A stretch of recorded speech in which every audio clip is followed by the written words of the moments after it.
पहले तो मैं डॉक्टर का आभार व्यक्त करूं कि इन्होंने यहाँ आने के पश्चात से लगातार मेहनत करके लोगों से संपर्क करके एक अच्छी योगदान करने वाली समिति का गठन करवाया और उसके फलस्वरूप इस समिति ने लोगों से संपर्क करके आर्थिक दृष्टिकोण से जिन आवश्यकताओं की पूर्ति करना था उनकी व्यवस्था की। तो इस समिति का भी आभार और डॉक्टर साहब और इनके साथ जो भी सहयोगी लगे हुए हैं उन सबका भी आभार कि उन्होंने इस व्यवस्था को यहाँ चालू करके राजस्थान में अग्रणी पंक्ति में बूंदी को लाने का सार्थक प्रयास किया।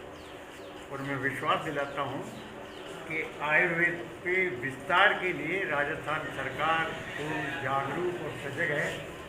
मुझे ये भी जानकारी मिली थी कि आयुर्वेद की निःशुल्क दवाइयों की व्यवस्था सरकार की ओर से नहीं की जा रही है, जिस प्रकार से एलोपैथी की दवाइयों की की जा रही है।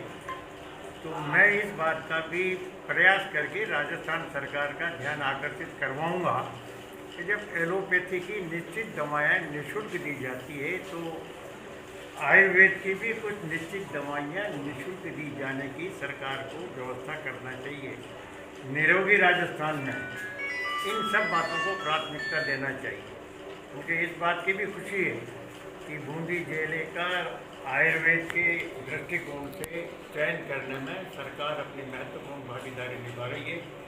और उन्होंने पहले तो 11 बीघा जमीन बड़ा नया गाँव में इनको आवंटित की हुई है और इस पर कब्जा करने की प्रक्रिया आरंभ है।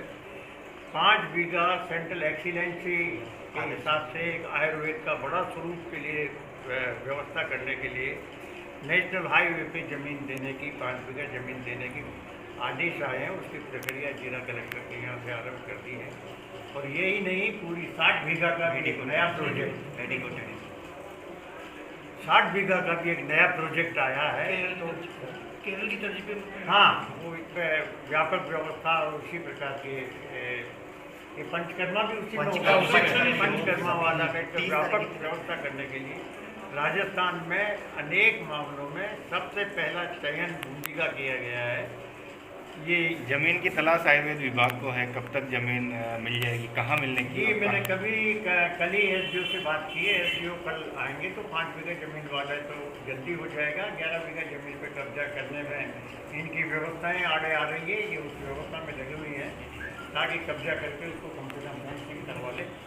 और 60 बीघा ज़मीन का भी प्रोसेस चालू हो गया है, लेकिन 60 बीघा ज़मीन से पहले 5 बीघा नेशनल हाईवे पे दिलवाने के लिए 10-15 दिन में मुझे लगता है कि हो जाएगी। मेरे एसडीओ जाने वाले कलेक्टर से बात करिए, इस प्रकार से इनकी व्यवस्था हो जाएगी। पुनः मैं इस समिति का जो यहाँ निरंतर निर्बाध रूप से सब लोगों का सहयोग लेकर काम कर रही है, इस आयुर्वेद विभाग के जितने भी वैद्य और जो कर्मचारी, जो डॉक्टर, जो मेल नर्स और जो स्टाफ है, उनका भी इसलिए आभार व्यक्त करता हूँ कि उन्होंने इस मृत प्राय आयुर्वेद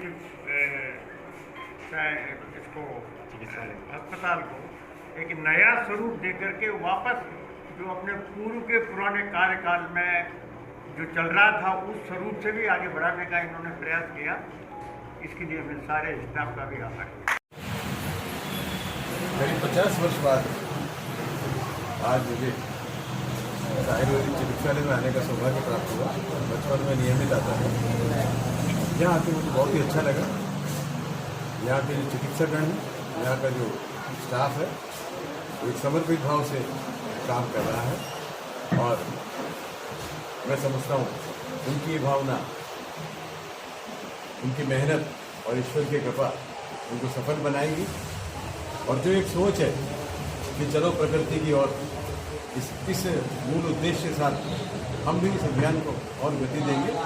और एक अति उत्तम व्यवस्था यहाँ मुझे देखने को मिली, साफ सफाई श्रेष्ठ मिली और लोगों को वापस मूल जहाँ से हम चले थे, जहाँ से सभ्यता का प्रारंभ हुआ था, जो प्राकृतिक शैली थी चिकित्सा की, उसकी ओर हम वापस लौट रहे हैं।